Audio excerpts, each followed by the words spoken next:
Hello विद्यार्थी मित्रों, तो आप सभी का स्वागत करते हैं हमारे इस YouTube चैनल यूनिक एकेडमी के अंदर।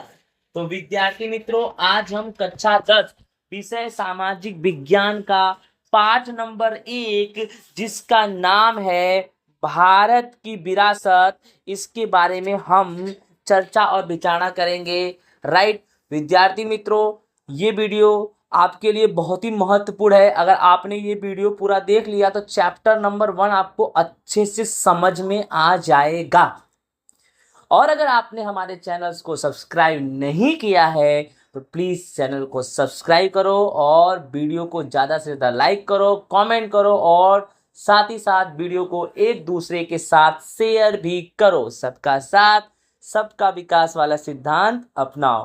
तो विद्यार्थी मित्रों, चलो स्टार्ट करते हैं हम चैप्टर। भारत प्राचीन संस्कृति वाला देश है, अर्थात विद्यार्थी मित्रों, भारत की जो संस्कृति है वह बहुत ही पुरानी है, इसीलिए भारत प्राचीन संस्कृति वाला देश है।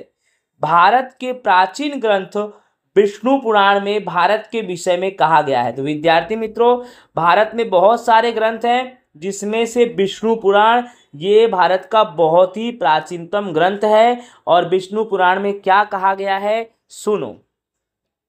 उत्तरम यस्त समुद्रस्य हिमाद्रस्य दक्षिणम वर्ष तद भारतम नाम भारती यंत्र संतति। अर्थात विद्यार्थी मित्रों, इसका मतलब है समुद्र के उत्तर और हिमालय के दक्षिण में स्थित स्थल अर्थात भारतवर्ष है। समझो ध्यान से, इसमें क्या है, मैंने क्या बोला आपको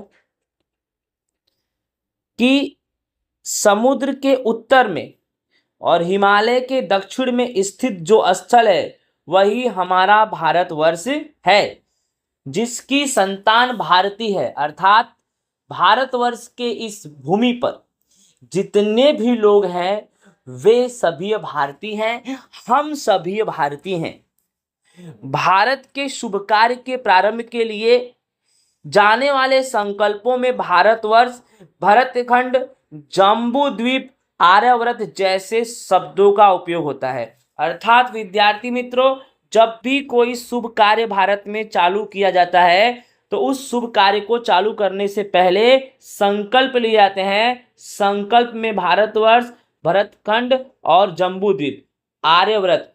आपको बताऊं, आप जब कोई पिक्चर देखने जाते हो, राइट, सिनेमा थिएटर में, तो जब हिंदी मूवी होती है, कोई अच्छी मूवी होती है, देश से जुड़ी होती है, राइट, उससे आपको बहुत कुछ ज्ञान मिलता है। तो याद रखना, ऐसे में मूवी में स्टार्टिंग में ये स्लोगन्स आता है, भारत वर्ष, भरत खंड, जम्बू द्वीप, आर्यव्रत, ऐसा आता है ना, तो वही चीज है। ठीक है विद्यार्थी मित्रों, आगे देखते हैं।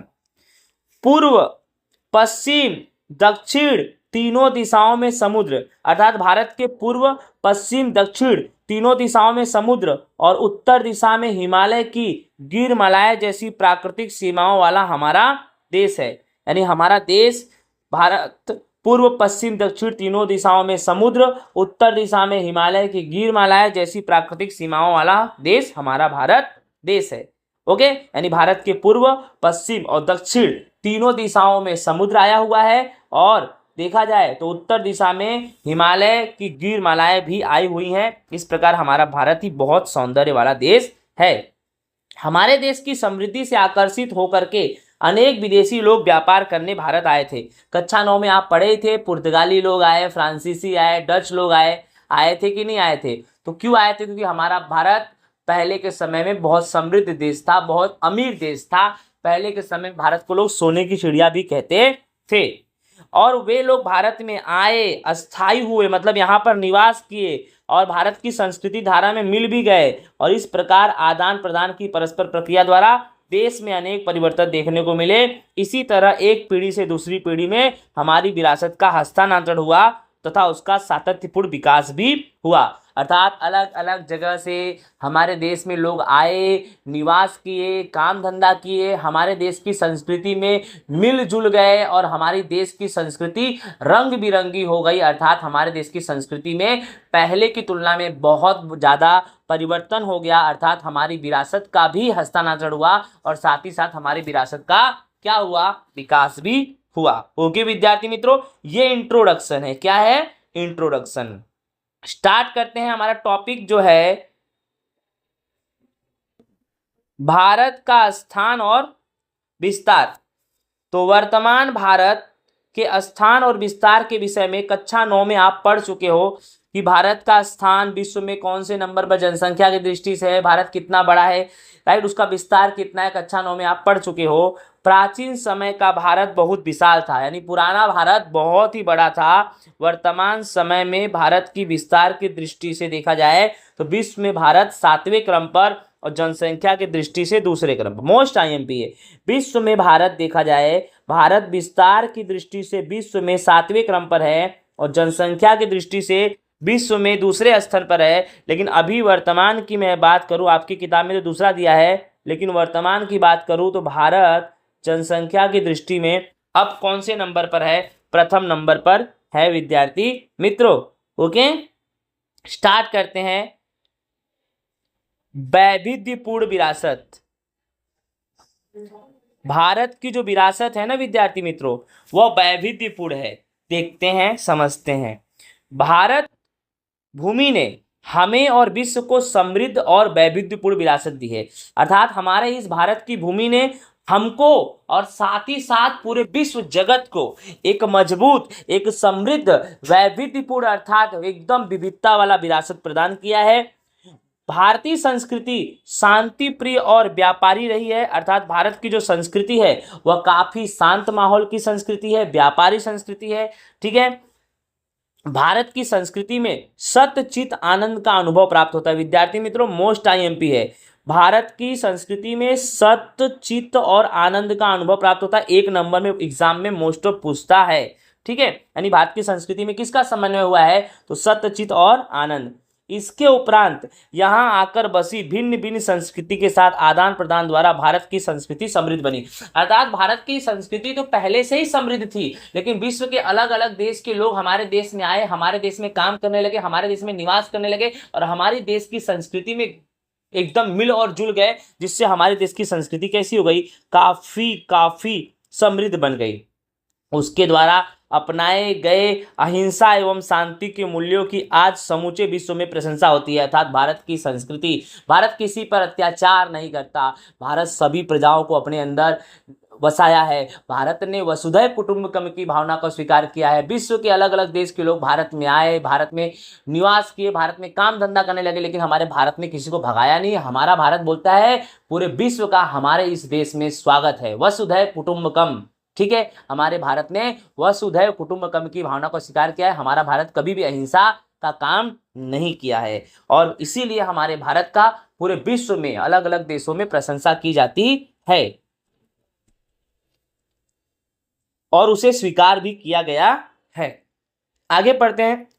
सिंधु घाटी की संस्कृति के लोगों से लेकर आज तक के लोगों ने भारत में अपनी योग्यता, अपनी बुद्धि, अपनी शक्ति और अपनी कला कौशल द्वारा भारत को समृद्ध बनाया है। आज से नहीं, सिंधु घाटी यानी बहुत हजारों साल पहले की संस्कृति है। सिंधु घाटी की संस्कृति से लेके आज तक देखा जाए, सिंधु घाटी की संस्कृति के लोगों से लेकर आज तक के लोगों ने भारत को बहुत समृद्ध बनाया है, अपनी योग्यता से, अपनी बुद्धि से, अपनी शक्ति से, अपनी कला से। भारत के भव्य विरासत के निर्माण और प्रशिक्षण के लिए अनेक ऋषि मुनियों, संत, विदुषियों, विद्वानों, चिंतकों, कलाकारों, कारीगरों, वैज्ञानिक संशोधक, साहित्यकार, शिक्षा शास्त्री, राजनीतिज्ञ, इतिहासकार, समाज सुधारक वगैरह ने भारत में महत्वपूर्ण योगदान दिया है।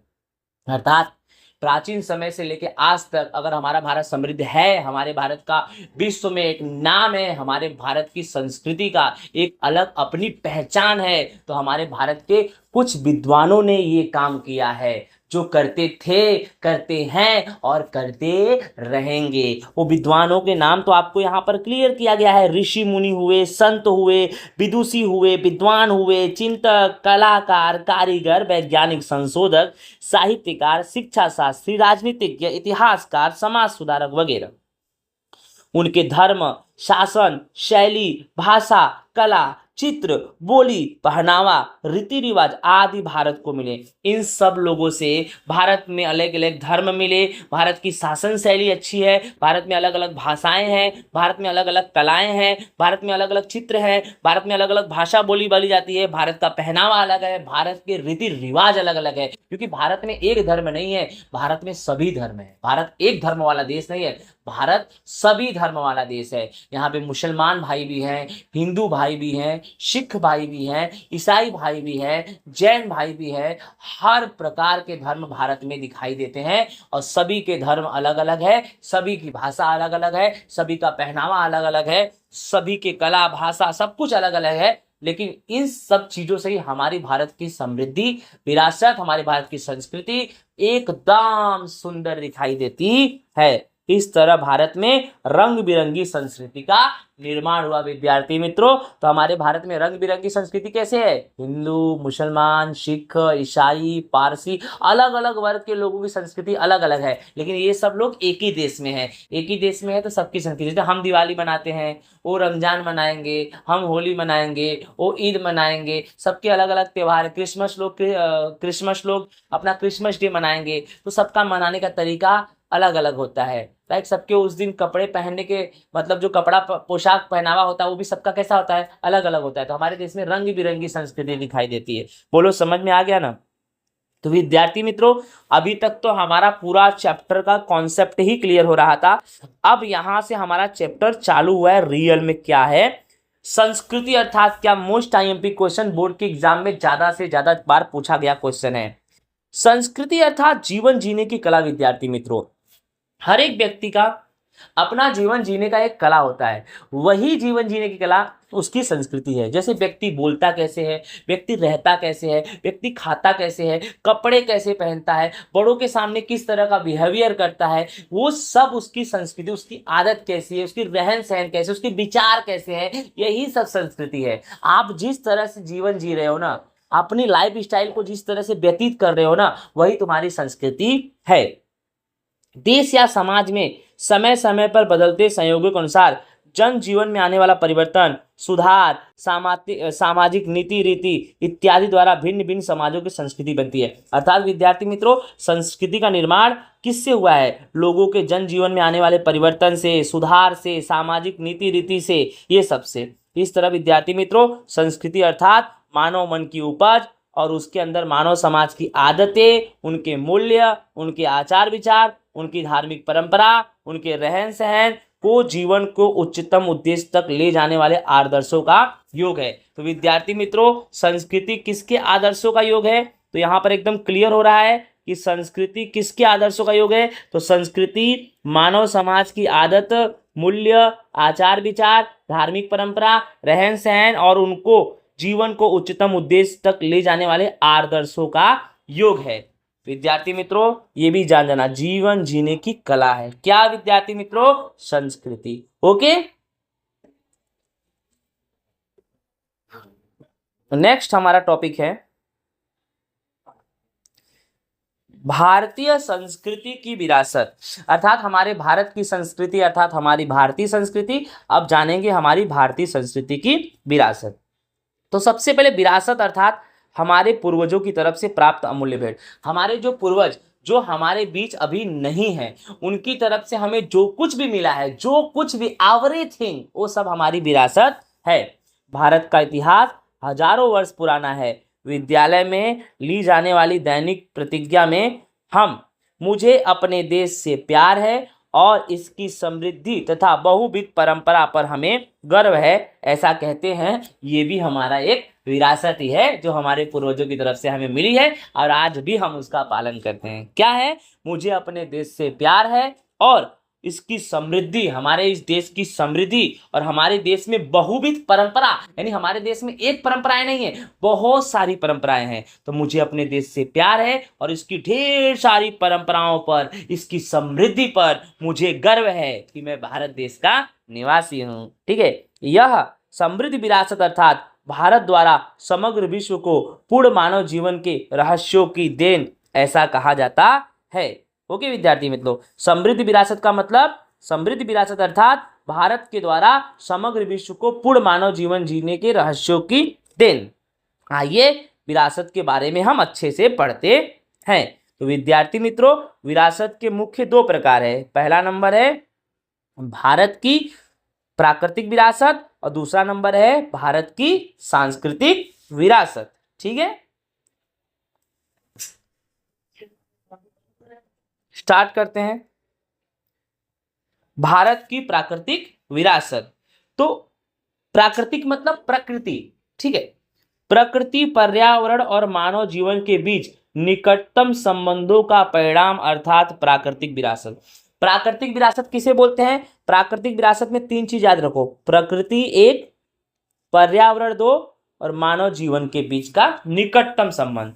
यानी मानव जीवन, पर्यावरण और प्रकृति के बीच का जो निकटतम संबंध है, उसके संबंध के परिणाम स्वरूप जो कुछ भी है वही हमारी प्राकृतिक विरासत है। दूसरा परिभाषा भी है, जो विरासत मानव ने ना बनाया हो, जो विरासत हमें भगवान के द्वारा प्राप्त हुआ हो, जो विरासत हमें प्रकृति के द्वारा प्राप्त हुआ हो, उसे प्राकृतिक विरासत कहते हैं। एक और परिभाषा है, प्रकृति प्रदत्त विरासत अर्थात प्राकृतिक विरासत। प्रकृति के द्वारा प्राप्त होने वाला विरासत प्राकृतिक विरासत कहलाती है। प्राकृतिक विरासत प्राकृतिक भेंट है। ठीक है, भारत की प्राकृतिक विरासत विशिष्ट और वैविध्यपूर्ण है। यानी भारत की प्राकृतिक विरासत विशिष्ट भी है, अच्छा भी है और वैविध्यपूर्ण है। अब भारत की प्राकृतिक विरासत में क्या आता है? पर्वत, नदियां, झरने, सागर, लंबा समुद्री तट, विशाल उपजाऊ मैदान, घाटी प्रदेश, रेगिस्तान का समावेश होता है। इसके अलावा वृक्ष, वनस्पति, जीव जंतु, ऋतु, पशु पक्षी, प्राणी, वैविध्यपूर्ण राइट भूदृश्य में जाओ, खनिज और चट्टान का समावेश होता है। ठीक है, यानी कहने का मतलब पहले पर्वत नदियां तो जान गए, जीव जंतु भी जान गए, उसके बाद चट्टान और खनिज, हम सब प्रकृति के क्या है? संतान है। राइट, प्रकृति ने हमारे भोजन, पानी, शुद्ध वायु तथा निवास जैसी लगभग सभी आवश्यकताओं के लिए सुंदर व्यवस्था की है। यानी हमें आज भोजन मिल रहा है, हमें आज पानी मिल रहा है, हमें शुद्ध वायु मिल रहा है, हमें निवास, तो निवास कहाँ कर रहे हो? जमीन के ऊपर ही घर बनाए हो ना। तो ये सब हमें प्रकृति ने ही दिया है, ये सब भी हमारी प्राकृतिक विरासत है। प्रकृति के साथ हमारा व्यवहार श्रद्धापूर्वक रहा है, क्योंकि हम प्रकृति के साथ श्रद्धापूर्वक व्यवहार करते हैं। आज भी हमारे देश में नदियों का, वृक्ष का पूजा आराधना किया जाता है, जिसके उदाहरण पंचतंत्र की कहानियों में और बौद्ध धर्म की जातक कथाओं से मिलते हैं। अर्थात हमारे देश में प्राचीन समय से लेकर आज तक हमारे देश में प्रकृति के साथ हमेशा श्रद्धापूर्वक व्यवहार रहा है। यह व्यवहार पंचतंत्र की कहानी और बौद्ध धर्म की जातक कथाओं में देखने को मिलते हैं।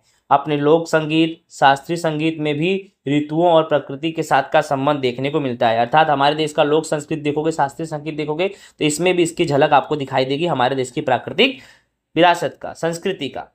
अपने गीत में, त्योहारों में, कविताओं में, चित्रों में प्रकृति और ऋतु चक्र का भी निरूपण किया गया है। निसर्गोपचार, नेचुरोपैथी, आयुर्वेदिक, यूनानी जैसी चिकित्सा पद्धति भी इस पर आधारित है। तो विद्यार्थी मित्रों, भारत की प्राकृतिक विरासत में आपको कुछ करना नहीं है, सिर्फ प्राकृतिक विरासत की परिभाषा और उनमें किन किन बातों का समावेश होता है सिर्फ यही जानना है। प्राकृतिक विरासत की परिभाषा, जो विरासत हमें प्रकृति के द्वारा मिली हो उस विरासत को हम प्राकृतिक विरासत कहते हैं। इसके उदाहरण में जो भी आपको नाम लिखने सब लिख सकते हो एक साथ। ठीक है, अब इसके अंदर सबसे पहले हम पढ़ेंगे भूदृश्य के बारे में। किसके बारे में पढ़ेंगे? भूदृश्य। भूदृश्य क्या है? भूमि आकारों के द्वारा अनेक भूदृश्यों का सर्जन देखने को मिलता है। ठीक है, जैसे हमारे देश में भूदृश्य में हिमालय पर्वत भूमि का आकार है। हिमालय में अनेक प्रकार की वनस्पति, खनिज, अद्भुत पक्षी, शिखर बर्फ से घिरे रहते हैं, जिनमें बड़ी नदियां 12 मास भरपूर पानी से समृद्ध रहती है। तराई के जंगल भी स्थित है। हिमालय में अमरनाथ, बद्रीनाथ, केदारनाथ जैसे यात्रा स्थल, नंदा देवी जैसे शिखर भी है। भारत के लिए हिमालय बहुत ही महत्वपूर्ण है विद्यार्थी मित्रों, राइट। तो इस तरह से भूदृश्य में आपको समझ आया कि हमारे भारत का जो भूदृश्य है ना वह काफी बेमिसाल है। हमारे भारत के भूदृश्य पे सबसे पहले तो एक बड़ा सा पर्वत है, उसका नाम हिमालय है, ठीक है। और उस हिमालय में बहुत सारी वनस्पतियां हैं, बहुत सारे खनिज है, बहुत सारे पशु पक्षी वहाँ पर है। वहाँ पर बहुत सारे बर्फ से ढके ढके हुए शिखर है। उसके बाद वहाँ पर ऐसी ऐसी नदियाँ जो 12 मास भरी रहती हैं। उसके बाद तराई के जंगल भी हैं। हिमालय में अमरनाथ है, बद्रीनाथ है, केदारनाथ है, ये सब भी है, नंदा देवी जैसे शिखर भी है। भारत के लिए हिमालय बहुत ही महत्वपूर्ण है। अब हम पढ़ेंगे विद्यार्थी मित्रों नदी, बहुत ही इंपॉर्टेंट टॉपिक है, एग्जाम में पूछता है कि नदी क्या है। तो नदियां भारत की लोक माता के रूप में पूजी जाती है। इस तरह से क्वेश्चन पूछता है कि भारत की नदियों को लोग लोक माता के रूप में पूजते हैं, इस कथन को समझाओ, ठीक है। तो प्राचीन काल से नदियां प्राकृतिक मार्ग के रूप में उपयोगी रही हैं, अर्थात एक पुराना समय की बात करूंगा जब रोड नहीं थे तो नदियों की सहायता से लोग एक जगह से दूसरे जगह पर जाते थे। नाव, नदियों की सहायता से मतलब नाव से। नदियों में क्या चलता था? नाव। तो नाव थोड़ी चलेगा, जब तक पानी नहीं होगा तब तक नाव कहाँ से चलेगा। तो याद रखो पहले के समय में लोग एक जगह से दूसरी जगह जाने के लिए नाव का उपयोग करते थे, और ये नाव कहाँ चलती थी? नदियों में। यानी नदियां पहले के समय का प्राकृतिक मार्ग थी, आज भी है और पहले तो बहुत ज्यादा थी। भारतीय संस्कृति सिंधु और रावी नदी के किनारे विकसित हुई। मोस्ट आईएमपी, भारत की संस्कृति किस नदी के किनारे विकसित हुई है? तो सिंधु और रावी नदी के किनारे। उसके बाद सिंधु, गंगा, यमुना, सरस्वती, नर्मदा, गोदावरी, कृष्णा, कावेरी जैसी लगभग सभी नदियों ने भारत के लोक जीवन पर बहुत ही गहरा प्रभाव डाला है। सिंधु नदी, गंगा नदी, यमुना नदी, सरस्वती नदी, नर्मदा नदी, गोदावरी नदी, कृष्णा नदी, कावेरी नदी, सभी नदियों ने भारतीय लोक जीवन पर गहरा प्रभाव डाला है। पीने का पानी, अन्य काम के लिए उपयोगी पानी, सिंचाई, बिजली, कृषि, जलमार्ग जैसी हमारी महत्वपूर्ण आवश्यकताओं को संतुष्ट करने में नदियों का स्थान बहुत ही महत्वपूर्ण है। यानी नदियों के पानी से क्या क्या होता है विद्यार्थी मित्रों? तो नदियों के पानी से देखो, नदियों का पानी पीने के लिए, सिंचाई के लिए, बिजली के लिए, कृषि के लिए, जलमार्ग के लिए, अलग अलग आवश्यकताओं को संतुष्ट करने के लिए किया जाता है। इसके उपरांत मिट्टी के बर्तन, मकान की लिपाई पुताई, उद्योगों के विकास के लिए मानव को नदियों के पानी पर ही आधारित रहना पड़ता है। मिट्टी का बर्तन बनाना है तो पानी चाहिए, मकान का लिपाई पुताई करना है तो पानी चाहिए, उद्योगों के लिए पानी चाहिए। इस प्रकार से मानव प्रत्यक्ष परोक्ष दोनों रूप से नदियों पर निर्भर है। इस तरह नदियों ने भारतीय प्रजा जीवन को समृद्ध बनाया है। अपनी संस्कृति में प्राचीन काल से ही नदी तट के उषा और संध्या के विविध भूदृश्यों के द्वारा सौंदर्य, कला की समझ, कौशल का विकास भी संस्कृति की विरासत से ही मिला है। इसीलिए हम नदियों को लोक माता के रूप में पूजते हैं। ओके विद्यार्थी मित्रों, ये भी लाइन को आप समझ जाओ। अपनी संस्कृति में प्राचीन काल से नदी तट के उषा और संध्या के विविध भूदृश्यों का सौंदर्य, कला की समझ, कौशल का विकास संस्कृति को विरासत से ही मिला। यानी समझो नदी के किनारे जब सुबह सूरज उगता है तब का दृश्य और जब शाम को सूरज अस्त होता है तब का दृश्य नदी के किनारे का बहुत ही रोमांचक दिखता है। समझ में आया कि नहीं आया? इन सब कथनों के आधार पर हम कह सकते हैं कि भारत की नदियां लोक माता के रूप में पूजी जाती है। अब इसी प्राकृतिक विरासत में हम पढ़ेंगे वनस्पति जीवन। तो भारतीय प्रजा आदिकाल से पर्यावरण की प्रेमी रही है। आज से नहीं, बहुत पहले से ही भारत के लोग पर्यावरण से बहुत प्यार करते हैं, जिसका प्रमाण उसका वृक्ष प्रेम, यानी भारत के लोगों का वृक्ष के प्रति प्रेम, पुष्प प्रेम, फूल के प्रति प्रेम, पौधों के प्रति आदर, मनुष्य, प्राणी, पशु पक्षी भोजन के लिए वनस्पति पर आधारित है। पहले तो जानो कि भारत की प्रजा पुष्पों के प्रति प्रेम रखती है, वृक्षों के प्रति प्रेम रखती है, पौधों के प्रति आदर सम्मान रखती है, और दूसरी तरफ मनुष्य, प्राणी, पशु पक्षी सब लोग वनस्पति पर आधारित है। जो वनस्पति यानी मनुष्य, प्राणी, पशु पक्षी भोजन के लिए किस पर आधारित है? मानव हुआ, प्राणी हुआ, पशु पक्षी हुआ, ये लोग भोजन के लिए वनस्पति पर आधारित है। वनस्पति कहाँ से मिलेगा? वनस्पति जीवन से मिलेगा, ठीक है।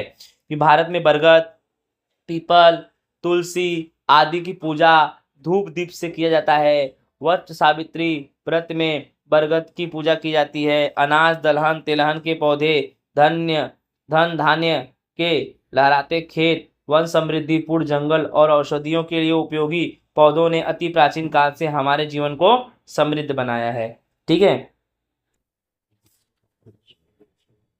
इस तरह से देखा जाए तो अनाज, दलहन, तिलहन के पौधे, धन धान्य, लहराते खेत, वन समृद्धिपूर्ण जंगल और औषधियों के लिए उपयोगी पौधों ने अति प्राचीन काल से हमारे जीवन को समृद्ध बनाया है, और ये सब भी वनस्पति जीवन में ही आते हैं।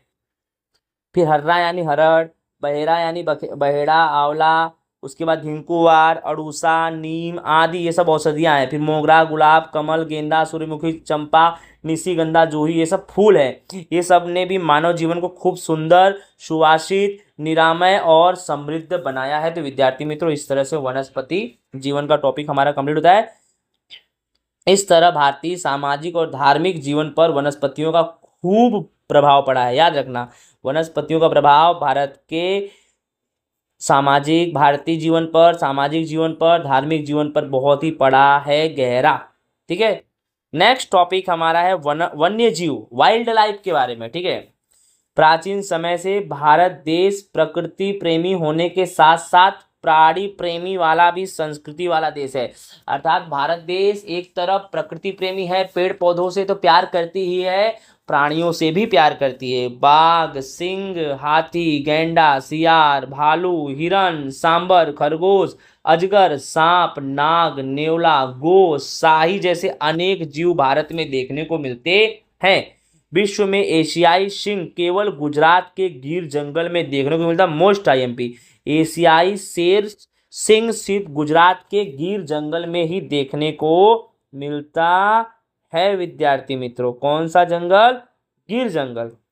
नेक्स्ट, अपनी धार्मिक मान्यताओं में लोगों ने बाघ, मोर, मगर, गरुड़ जैसे कुछ वन्य जीव को देव देवियों के वाहन के रूप में भी स्थान दिया है। ये भी आपको अच्छे से मालूम है कि धार्मिक मान्यताओं में देखा जाए तो बाघ को, मोर को, मगर को, गरुड़ को, ये सब ऐसे वन्य जीव हैं जो देवी देवताओं के वाहन के रूप में इनको स्थान दिया गया है। अपनी राष्ट्र मुद्रा में भी 4 सिंह, घोड़ा, हाथी, बैल की आकृति रखकर उन्हें महत्व प्रदान किया गया है। इन वन्य जीवों की रक्षा के लिए अभयारण्य बनाकर उनके जीवन की सुरक्षा के लिए कानून भी बनाए गए हैं। अर्थात हमारे भारत सरकार ने वन्य जीव को बचाने के लिए अभयारण्य बनाया है और उनकी सुरक्षा के लिए कानून भी बनाया है। विद्यार्थी मित्रों, अभी का हमारा जो टॉपिक चल रहा था ना, वो चल रहा था भारतीय संस्कृति की विरासत। राइट, ये टॉपिक था जिसके अंदर हमारा अभी का जो टॉपिक चल रहा था वो चल रहा था भारत की प्राकृतिक विरासत, जिसमें सबसे पहले भूदृश्य के बारे में बताया, फिर नदी के बारे में बताया, फिर वनस्पति जीवन के बारे में बताया और फिर वन्य जीवन के बारे में बताया। अब हमारा टॉपिक चेंज हुआ, अब हम पढ़ेंगे भारत की सांस्कृतिक विरासत। जानते हैं, भारत ने जगत को विविधतापूर्ण और समृद्ध विरासत भेंट दी है। भारत ने इस जगत को, इस संसार को अलग अलग विविधतापूर्ण वाली समृद्ध विरासत भेंट की है। सांस्कृतिक विरासत अर्थात मानव सर्जित विरासत।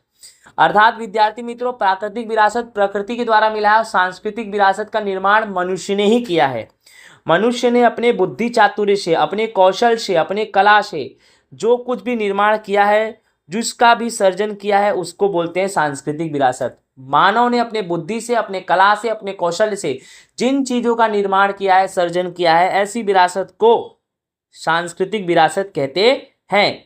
आर्यों से लेकर शक, क्षत्रप, कुषाण, हुड़, ईरानी, तुर्क, अरब, मुगल, पारसी, अंग्रेज, फ्रांसीसी आदि विविध जाति प्रजाति भारत में आई। समझ में आ रहा है ना? आर्य भी एक प्रजाति था। आर्य से लेके भारत में कौन कौन सी प्रजाति आई? शक, क्षत्रप, कुषाण, हुड़, ईरानी, तुर्क, अरब, मुगल, पारसी, अंग्रेज, फ्रांसीसी जैसी विविध जाति प्रजाति भारत में आई। इन सबके बीच हुए आदान प्रदान से भारत की संस्कृति और भी समृद्ध बनी है। ठीक है, क्योंकि सब लोगों की संस्कृति का समन्वय करके एक नए संस्कृति का निर्माण होता है और वो नया संस्कृति पहले की संस्कृति से कुछ हटके होता है। प्रागैतिहासिक ऐतिहासिक समय में भारत ने विश्व की प्रजा को सांस्कृतिक विरासत की बहुत सारी भेंट दी है। उदाहरण स्वरूप शिल्प स्थापत्य की कला लगभग 5000 वर्ष पुरानी है। शिल्प स्थापत्य यानी पत्थरों वाली कला, यानी 5000। हमारे भारत में ऐसे भी चीज मिले हैं, ऐसे भी सबूत मिले हैं जो 5000 वर्ष पुरानी है, ठीक है, जिसमें सिंधु घाटी की संस्कृति के प्राचीन अवशेषों की गणना की जा सकती है। अर्थात ऐसी भी कुछ चीजें मिले हैं भारत को जो सिंधु घाटी संस्कृति का समय का है। सिंधु घाटी संस्कृति बहुत ही हजारों साल पुरानी है। उसमें प्राप्त देवी देवताओं के प्रतिमा, यानी क्या क्या मिले हैं 5000 वर्ष पुरानी संस्कृति में? देवी देवताओं के प्रतिमा मिले हैं, मानव शिल्प मिले हैं, पशुओं एवं खिलौनों तथा दाढ़ी वाले पुरुष का शिल्प एवं नर्तकी की मूर्ति को देखकर हमारे मन में अपनी सांस्कृतिक विरासत के प्रति स्वाभिमान गौरव की भावना जन्म लेती है। यानी हमारे देश में 5000 वर्ष पुरानी सिंधु घाटी की संस्कृति के समय के बहुत सारे अवशेष मिले हैं। उसमें क्या क्या मिले हैं मैंने आपको बता दिया। उसमें देवी देवताओं के प्रतिमा मिले हैं, मानव शिल्प मिले हैं, पशु और खिलौने, दाढ़ी वाले पुरुष का शिल्प, ठीक है, नर्तकी की मूर्ति को देखकर हमारे मन में सांस्कृतिक विरासत के प्रति स्वाभिमान और गौरव की भावना जन्म लेती है। वो 5000 वर्ष पुराने का एक तो चित्र यहाँ दिया है, दाढ़ी वाले पुरुष का शिल्प, ये देख रहे हो ना, ये जो है 5000 वर्ष पुराना उदाहरण है, ठीक है। ऐसे बहुत सारे उदाहरण है बट एक किताब में दिया है। इसी क्रम में मौर्य युग के उल्टे कमल की आकृति, उसके ऊपर सिंह, वृषभ का शिल्प, बुद्ध की प्रज्ञा पारिमता का शिल्प, सारनाथ की धर्मचक्र प्रवर्तन वाली महात्मा गौतम बुद्ध की प्रतिमा, और उसके बाद समय काल में जैन तीर्थकरों की प्रतिमाएं, राष्ट्रकूट राजाओं के समय एलोरा और अजंता की गुफा, हमें अपनी सांस्कृतिक विरासत के प्रति आदर और गर्व का अनुभव होता है। बहुत सारे हमारे देश में सांस्कृतिक विरासत है जो बहुत पुरानी है। अपनी सांस्कृतिक विरासत में क्या क्या आएगा? मंदिर आएगा, शिलालेख, स्तूप, विहार, चैत्य, मकबरा, मस्जिद, किला, गुब्बज, राजमहल, दरवाजे, इमारत, उत्खनन किए स्थल पर ऐतिहासिक स्मारकों का समावेश किया जा सकता है। यानी हमारे देश में सांस्कृतिक विरासत में क्या क्या आता है? तो मंदिर, शिलालेख, स्तूप, विहार, चैत्य, मकबरा, मस्जिद, किला, गुब्बज, राजमहल, दरवाजे, इमारत, और उत्खनन यानी खनन, कहीं खनन काम किया जाए, वहां से कुछ अद्भुत चीज मिले, वो भी, ठीक है। अपने स्वतंत्रता संग्राम के ऐतिहासिक स्थल जैसे कि साबरमती आश्रम, ठीक है, दांडी, बारडोली, वर्धा, शांति निकेतन कोलकाता, दिल्ली वगैरह को भी हम सांस्कृतिक विरासत के रूप में पहचान सकते हैं। भारत की अलग अलग भाषा, लिपि, अंक, शून्य की खोज, गणित, पंचांग, खगोल शास्त्र, लोहा साहित्य, धर्म युद्ध शास्त्र, रथ, राजनीति शास्त्र, प्राणी शास्त्र, वनस्पति शास्त्र, वास्तु शास्त्र, धर्म, गणतंत्र, न्यायतंत्र, विधि विधान, पर्यावरण संरक्षण आदि कई महत्वपूर्ण खोज भारत में हुई है, और ये सब भी भारत के सांस्कृतिक विरासत में आते हैं विद्यार्थी मित्रों। नेक्स्ट हमारा टॉपिक है गुजरात की सांस्कृतिक विरासत। सांस्कृतिक विरासत हम पूरे देश का पढ़ रहे थे, अब गुजरात की पढ़ते हैं, ठीक है।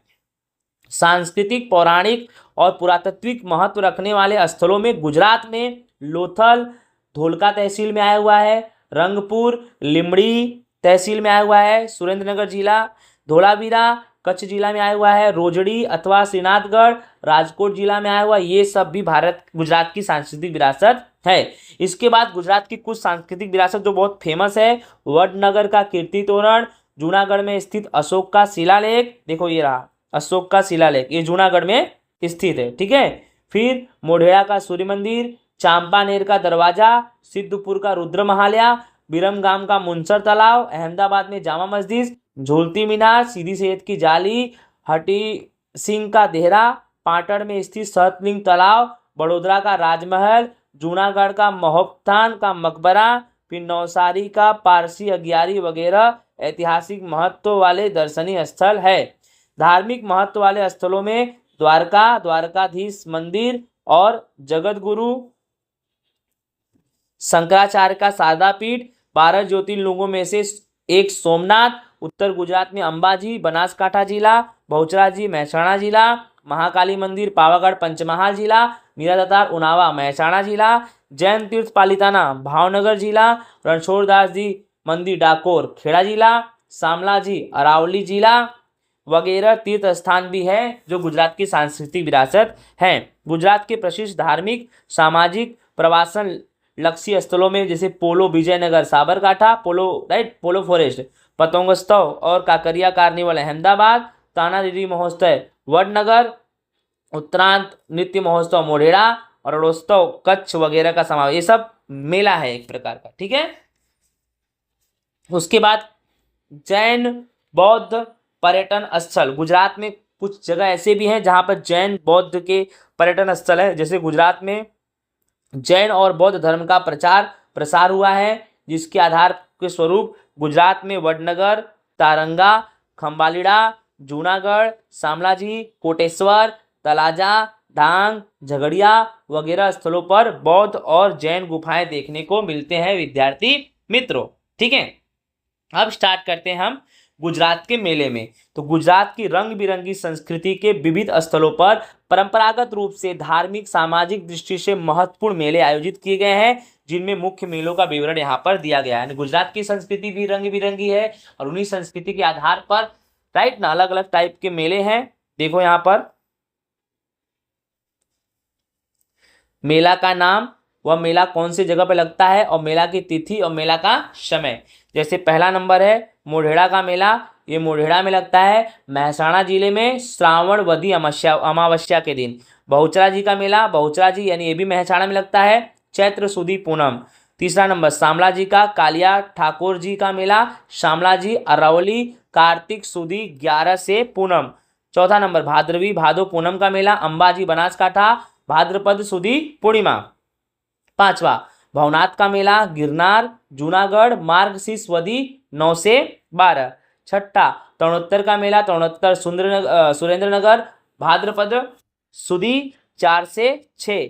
भड़ियात का मेला, भड़ियात अहमदाबाद रजब मास की तारीख 9, 10, 11। फिर नंकलंग का मेला, कोड़ियाक भावनगर भाद्रपद वदी अमावस्या।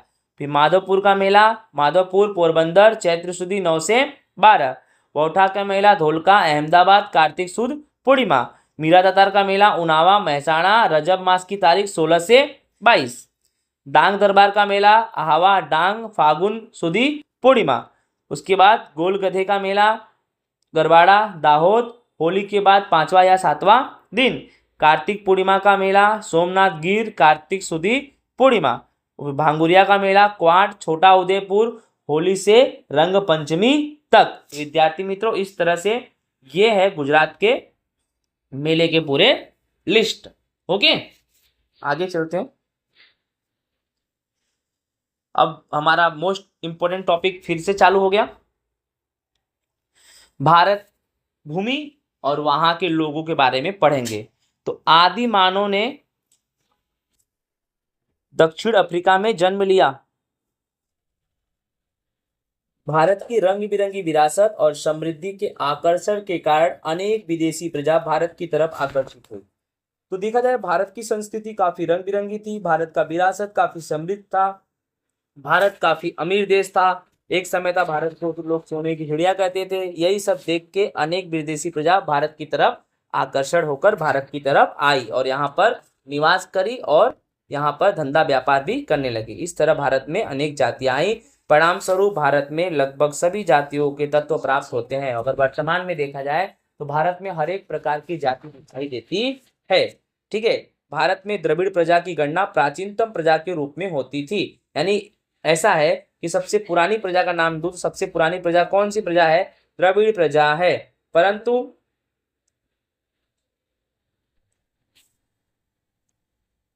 परंतु निर्वंश शास्त्रियों और भाषा शास्त्र की अद्यतन खोजों से पता चलता है कि द्रविड़ और अन्य 6 जितनी प्रजा भी यहाँ रहती थी उनके विषय में थोड़ा विशेष जानेंगे। यानी भारत में द्रविड़ प्रजा की गणना प्राचीनतम प्रजा के रूप में होती थी, लेकिन कुछ शास्त्रियों ने भाषा शास्त्रियों ने ऐसा बताया, खोज किया कि जब द्रविड़ यहाँ पर थी तो अन्य 6 जितनी और भी प्रजा उस समय भारत में रहती थी। यानी इन सब आधार पे हम बोल सकते हैं कि द्रविड़ प्रजा अगर प्राचीन थी तो ये 5 प्रजा जो द्रविड़ के समय काल में भारत में रहती थी वो भी प्रजा को प्राचीनतम प्रजा के रूप में गिना जाएगा। उन 5 प्रजा के बारे में जानते हैं। पहला नंबर है नेग्रिटो। नेग्रिटो को हबसी प्रजा बोलते हैं। एग्जाम में पूछता है नेग्रिटो को दूसरे किस नाम से जाना जाता है, तो हबसी प्रजा। नेग्रिटो अथवा निग्रो जाति हबसी भारत की सबसे प्राचीन निवासी है। यानी विद्यार्थी मित्रों, भारत के सबसे प्राचीन निवासी में नेग्रिटो को गिना जाता है। कुछ इतिहासकारों का मानना है नेग्रिटो अथवा निग्रो हबसी अफ्रीका के बलूचिस्तान के रास्ते से होकर भारत आए थे। कुछ इतिहासकार ऐसा बोलते हैं कि अफ्रीका के अंदर एक बलूचिस्तान देश है, उस बलूचिस्तान के रास्ते से ये प्रजा भारत में आई थी, और ये प्रजा रंग में श्याम थी और 4 से 5 फुट ये ऊंचे थे और इनके सिर पर घुंघराले बाल थे। समझ में आया विद्यार्थी मित्रों? तो नेग्रिटो का दूसरा नाम निग्रो, भारत की सबसे प्राचीन निवासी। कुछ इतिहासकारों का मानना है कि ये कहाँ से आए भैया, तो ये अफ्रीका के बलूचिस्तान के रास्ते से भारत में आए। इनकी विशेषता रंग में श्याम यानी सांवले, इनकी ऊंचाई 4 से 5 फुट ऊंचा और सिर पर बाल कैसे थे, घुंघराले। नेक्स्ट टॉपिक है ऑस्ट्रेलॉइड। अब ऑस्ट्रेलॉइड को कौन सी प्रजा बोलते हैं, निषाद प्रजा। अब यह प्रजा भारत में कहां से आई, यह प्रजा भारत में अग्नि एशिया से आई। अब ये भी श्याम रंग के थे, लंबा और चौड़ा सिर था इनका, छोटा कद था इनका, चपटी नाक थी इनकी, यही इनकी शारीरिक विशेषता थी। इनकी शारीरिक विशेषता रंग में श्याम, लंबे और चौड़ा सिर, छोटा कद, चपटी नाक। भारत में आए आर्य इन्हें निषाद कहते थे। यानी जब ये भारत में आए थे तो भारत में आर्य प्रजा पहले से रहती थी। जब ये भारत में आए थे तो भारत में आर्य प्रजा पहले से रहती थी, तो आर्य प्रजा ने ही ऑस्ट्रेलॉइड प्रजा को कौन से प्रजा का नाम दिया, निषाद। भील प्रजा के लिए निषाद शब्द का प्रयोग किया जाता था। यानी जो भील प्रजा है ना, वही प्रजा निषाद है। वर्तमान में जो भील जाति है ना, वो निषाद है, ऑस्ट्रेलॉइड है। फिर भारत की कोल और मुंडा जाति, आसाम की खासी प्रजा, निकोबार और ब्रह्म प्रदेश वर्तमान में म्यांमार जिसको बोलते हैं, जातियों में इस प्रजा के लक्षण विशेष देखने को मिलते हैं। तो कौन कौन सा, भारत में मुंडा जाति, असम में खासी प्रजा, निकोबार और ब्रह्म प्रदेश यानी म्यांमार की जो जातियां हैं, वह जातियों में ऑस्ट्रेलॉइड निषाद प्रजा देखने को मिलता है। भारत की संस्कृति और सभ्यता के विकास के में इनका विशिष्ट योगदान है। मोस्ट आईएमपी विद्यार्थी मित्रों, कि भारत की संस्कृति और सभ्यता के विकास में सबसे ज्यादा योगदान किसका है, तो ऑस्ट्रेलॉइड यानी निषाद प्रजा का। ये मिट्टी के बर्तन बनाते थे, खेती करते थे, सूती कपड़े बुनते थे, जैसे कई कौशल के लिए ये जाने जाते थे। उनकी अपनी धार्मिक मान्यताएं भी थी। ओके विद्यार्थी मित्रों, नेक्स्ट टॉपिक हमारा है द्रविड़ प्रजा। द्रविड़ को मोहेंजोदड़ो की सिंधु संस्कृति का सर्जक और पाषाण युग के संस्कृति का उत्तराधिकारी माना जाता है। विद्यार्थी मित्रों, जो द्रविड़ प्रजा थी वो मोहेंजोदड़ो की सिंधु संस्कृति का सर्जक थी, अर्थात मोहेंजोदड़ो के सिंधु संस्कृति का निर्माता द्रविड़ कहे जाते हैं। और पाषाण युग के उत्तराधिकारी अर्थात एक ऐसा समय जिस समय सब चीजें पत्थरों से बनती थी, हथियार पत्थर से बनते थे, मिट्टी के बर्तन पत्थर के होते थे, मूर्ति पत्थर के होते थे, मकान किले मकबरे सब पत्थर के होते थे, अर्थात पाषाण युग यानी पत्थरों का युग। यानी उस समय ये उत्तराधिकारी गिने गए, अर्थात पाषाण युग की शुरुआत इनके ही समय काल में हुई थी। विद्यार्थी मित्रों, उत्तर से आई विविध प्रजा की भाषा और सांस्कृतिक लक्षण बने रहे, कालांतर में ये द्रविड़ कहलाए। ओके, अब मोस्ट आईएमपी ये है, द्रविड़ों ने माता के रूप में देवी पार्वती और पितृ के रूप में परमात्मा अर्थात शिव पूजा का ज्ञान दिया। तो इन्होंने माता के रूप में किसे स्वीकारा, माता के रूप में इन्होंने पार्वती माता को स्वीकारा, और परमात्मा के रूप में इन्होंने किसको स्वीकारा, तो शिव को स्वीकारा। ठीक है,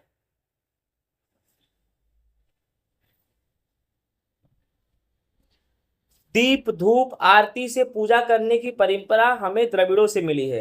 यानी आज हम दीप धूप आरती पूजा आराधना करते हैं, ये परंपराएं द्रविड़ों से हमें मिली है। ठीक है, अर्थात ये द्रविड़ पहले करते थे। इसके उपरांत प्रकृति और पशु पूजा द्रविड़ों की भेंट है। आज हम पेड़ पौधों की पूजा करते हैं, गाय माता की पूजा करते हैं, ये सब भी एक विरासत है, राइट, द्रविड़ों से मिली है हमें, जो हमारे पूर्वज है। द्रविड़ों के मूल देवों को आर्यों ने अपना लिया, उन्हें संस्कृति के देव रूप में पुनः स्थापित किया। यानी द्रविड़ों के जो मूल देव थे उनको आर्यों ने भी अपना लिया। यानी देखा जाए तो एक समय थे द्रविड़ और आर्य दोनों मिल गए, उनकी संस्कृति मिली। समय के साथ साथ उत्तर के प्रचंड प्रभाव के तहत द्रविड़ों में आर्य संस्कृति गहराई तक पहुंच गई। अंतरजातीय विवाह संबंध भी होने लगे। यानी द्रविड़ और आर्य ये दोनों प्रजा आपस में एकदम घुल मिल गई, राइट। इतना मिल गई कि इनमें अंतरजातीय संबंध यानी विवाह भी होने लगे। द्रविड़ों में मातृ प्रधान कुटुंब प्रथा प्रचलित थी। अवकाशी ग्रहों के क्षेत्र में विविध कलाएं जैसे कि कताई, बुनाई, रंगाई, रक्षा नौका आदि क्षेत्रों में भी इनका योगदान देखने को मिलता है। आर्यों के प्रभुत्व के बाद दक्षिण भारत की तरफ ये घसकते गए और वहां पर ये पूरी तरह से अस्थायी हो गए। यानी आर्यों का इनको सपोर्ट मिला, आर्य प्रजा इनमें मिल गई तो ये दक्षिण भारत में भी घसकते गए और वहां पर ये द्रविड़ अस्थायी प्रजा बन गई। आज दक्षिण भारत में द्रविड़ कुल की तमिल, तेलुगु, कन्नड़, मलयालम जैसी भाषा बोलने वाले लोग रहते हैं। अर्थात विद्यार्थी मित्रों, आज दक्षिण भारत में यानी जो तमिल भाषा बोलते हैं, जो तेलुगु भाषा बोलते हैं, जो कन्नड़ भाषा बोलते हैं, जो मलयालम भाषा बोलते हैं, ये सब द्रविड़ है। ठीक है। आरंभिक तमिल साहित्य उर्मी की अभिव्यक्ति से पूर्ण होता है। अब विद्यार्थी मित्रों अन्य प्रजा के बारे में पढ़ते हैं। इनके उपरांत भारत में अन्य प्रजाएं भी आई जैसे कि मंगोलाइट, अल्पाइन, डिनारिक और आर्मेनोइड। मंगोलोइड के बारे में पढ़ते हैं। यह प्रजा उत्तर पश्चिम चीन से तिब्बत होते हुए भारत आई। उन्होंने उत्तरी आसाम, सिक्किम, भूटान, पूर्वी बंगाल आदि जगहों पर अपना निवास बनाया। समय के साथ उनका क्या हुआ? भारतीकरण हुआ। समझ में आया ना। मंगोलोइड प्रजा उत्तर पश्चिम चीन में से तिब्बत होते हुए भारत आई, फिर ये आसाम गए, सिक्किम गए, भूटान गए, पूर्वी बंगाल गए और वहां पर अपना निवास बनाया और धीमे धीमे समय बीतते गया और इन प्रजा का भी भारत में भारतीकरण हुआ। इस प्रजा का रंग पीला, चेहरा चिपटा, उभरे हुए गाल, बादाम आकार की आंखें, यही इनके शारीरिक लक्षण थे। मंगोलोइड लोग पीले रंग के थे, वे किरात कहलाते थे। या मंगोलोइड प्रजा को किरात प्रजा भी कहते हैं, जो एग्जाम में पूछता है। नेक्स्ट है अल्पाइन, डिनारिक और आर्मेनोइड।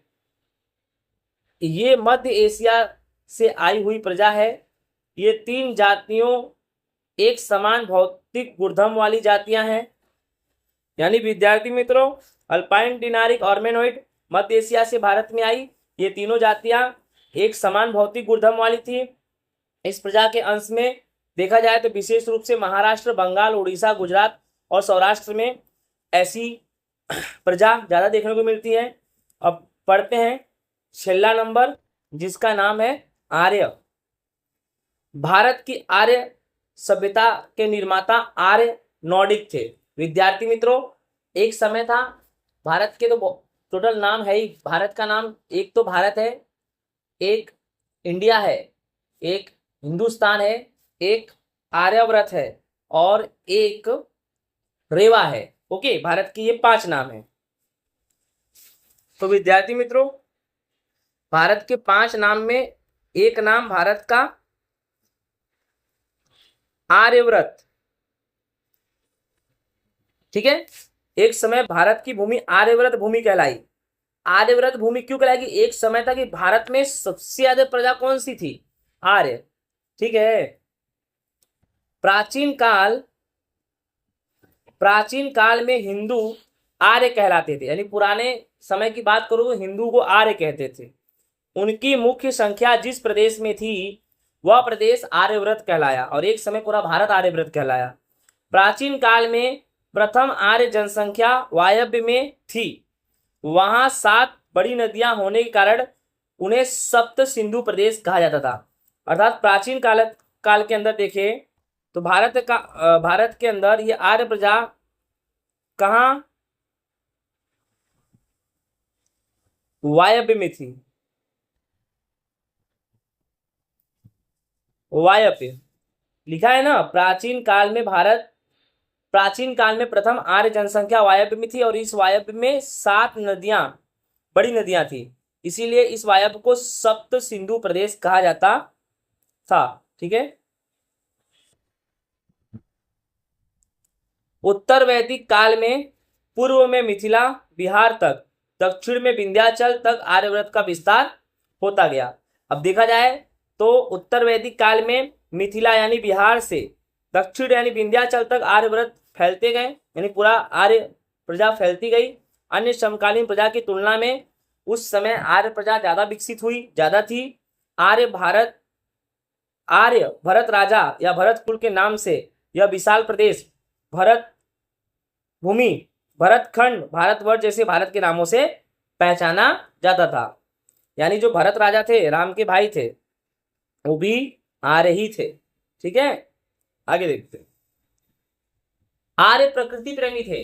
प्रकृति प्रेमी मतलब वृक्ष पहाड़ ये सब का पूजा करते थे। वे वृक्ष, पर्वत, नदी, सूर्य, वायु, वर्षा आदि की पूजा आराधना करते थे। उन्होंने इन सबकी ऋतुओं की रचना की थी।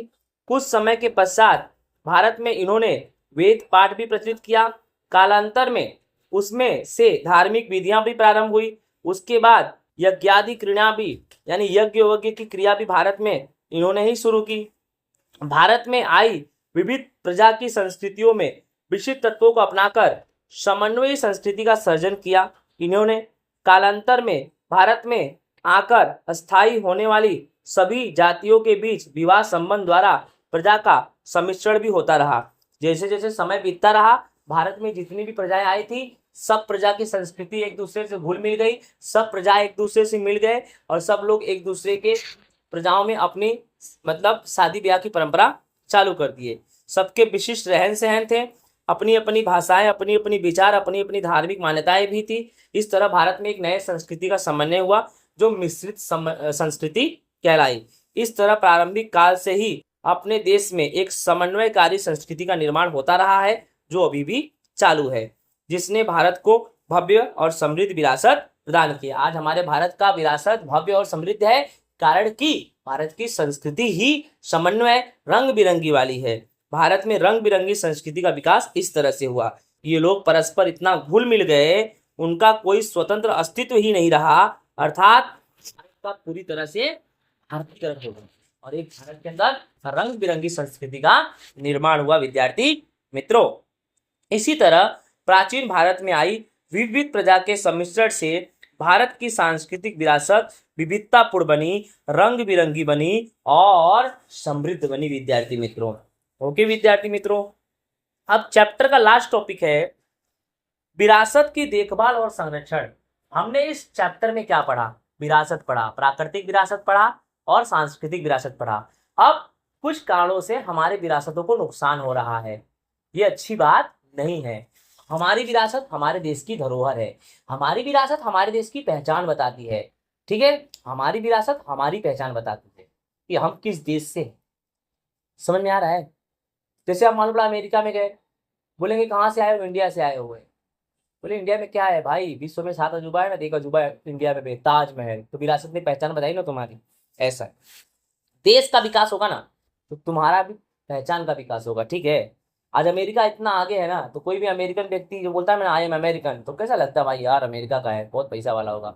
सिंपल सी बात है, इंडिया भी एक दिन बहुत ही आगे जाएगा। ठीक है, भारत के विरासत की प्रत्येक बातों ने भारत को मोहक, नयन रम्य और आकर्षक बनाया है, भारत को गौरव दिलाया है। इस भव्य विरासत को संभालकर विश्व में प्रतिष्ठित गौरवपूर्ण अग्रिम स्थान प्राप्त किया है। आज हमारे भारत की पहचान है विश्व में, आज हमारा भारत कहीं खड़ा है विश्व में सबके साथ, तो विरासत को लेकर खड़ा है। उसे संभालना भारत के प्रत्येक नागरिक का पवित्र और प्रथम कर्तव्य है। यानी हमारे देश की विरासत को हर एक नागरिकों को बचाना चाहिए, ये हमारा एक मोरल ड्यूटी है, नैतिक कर्तव्य है, प्रथम कर्तव्य है। हमें अपने प्राचीन ऐतिहासिक मूल्यवान और महत्वपूर्ण विरासत के स्थलों को हमें हानि पहुंचाना नहीं चाहिए, बल्कि उसका देखभाल करना चाहिए। अर्थात हमारे देश में जितनी भी विरासत है, चाहे वह प्राकृतिक विरासत हो, चाहे वह सांस्कृतिक विरासत हो, हमें किसी भी विरासत को नुकसान नहीं पहुंचाना चाहिए, बल्कि उन्हें बचाना चाहिए। इसके लिए संविधान में नागरिकों के मूलभूत कर्तव्य का उल्लेख भी किया गया है। उसके अनुसार भारतीय संविधान के अनुच्छेद 51 क में भारत के नागरिक को जो मूलभूत कर्तव्य दिए गए हैं उनमें से 6 ज ट अर्थात 6 नंबर, 7 नंबर और 9 नंबर ये भारत की विरासत की देखभाल और संरक्षण के लिए बताया गया है। तो चलो देखते हैं संविधान में अनुच्छेद 51 के क में 6 ज ट अर्थात 6, 7, 9 भारत की विरासत की देखभाल और संरक्षण का कौन सा टॉपिक है, पढ़ते हैं। पहला नंबर, हमारी सामाजिक संस्कृति के समृद्ध विरासत का महत्व समझे, उसका परीक्षण का कर्तव्य। सबसे पहले तो हमारे भारत के हर एक लोगों को ये पता होना चाहिए कि हमारी संस्कृति क्या है, हमारी संस्कृति हमारे लिए क्यों उपयोगी है। पहले तो लोगों को पता होना चाहिए कि संस्कृति है क्या। जब लोगों को पता चलेगा संस्कृति क्या है, तब लोग समझेंगे हमें संस्कृति को बचाना क्यों है। तो पहले तो अवेयर करो सब, व्हाट इज अ कल्चर, संस्कृति क्या है। जब तक लोगों को ये नहीं पता चलेगा तो लोग बचाने का कदम कैसे उठाएंगे। ठीक है विद्यार्थी मित्रों। नेक्स्ट, प्राकृतिक पर्यावरण जिसके अंतर्गत वन, झील, नदी, वन्य जीव इन सब का रक्षा करो, उसका संवर्धन करो, प्राणी मात्र के प्रति दया भाव रखने का कर्तव्य। प्राकृतिक पर्यावरण में बहुत लोग आते हैं, वन आया, झील आया, नदी आया, वन्य जीव आया, इन सब का हमें रक्षा करना चाहिए, इनको हमें बचाना चाहिए, इनको हमें सुरक्षा प्रदान करना चाहिए और साथ ही साथ हमें इनके प्रति दया भाव की भावना रखनी चाहिए। जिस तरह से एक माता को अपना बच्चा प्यारा होता है, ठीक उसी प्रकार हर एक व्यक्ति को प्राणी भी प्यारे होने चाहिए।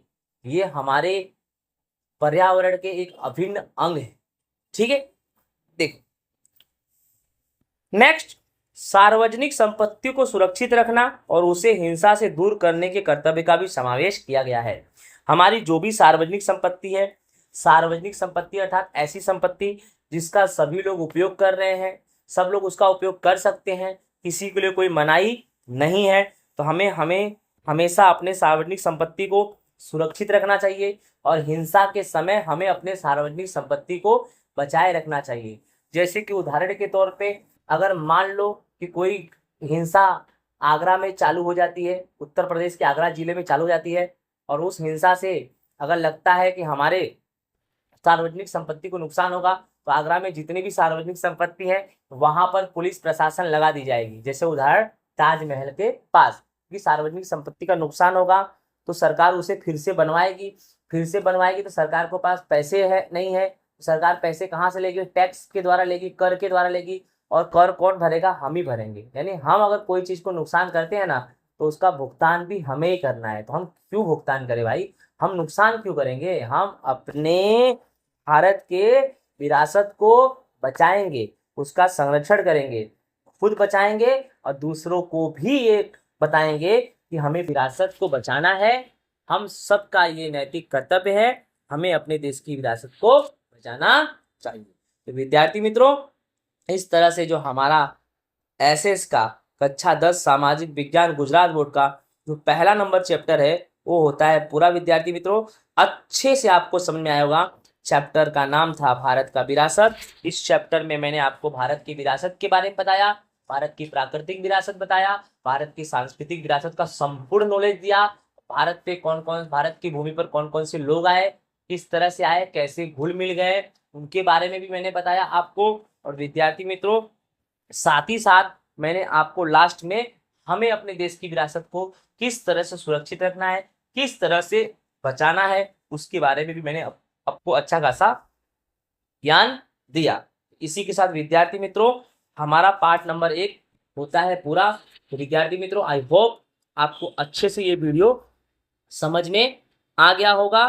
ठीक है विद्यार्थी मित्रों, अगर आपने हमारे चैनल्स को सब्सक्राइब नहीं किया विद्यार्थी मित्रों, तो प्लीज़ हमारे चैनल्स को सब्सक्राइब कर दीजिए। ओके, तो इस तरह से हमारा पार्ट नंबर 1 भारत की प्राकृतिक विरासत, अर्थात दूसरा बोले तो भारत की सांस्कृतिक विरासत, और साथ में बोले तो भारत की विरासत, ये चैप्टर होता है पूरा।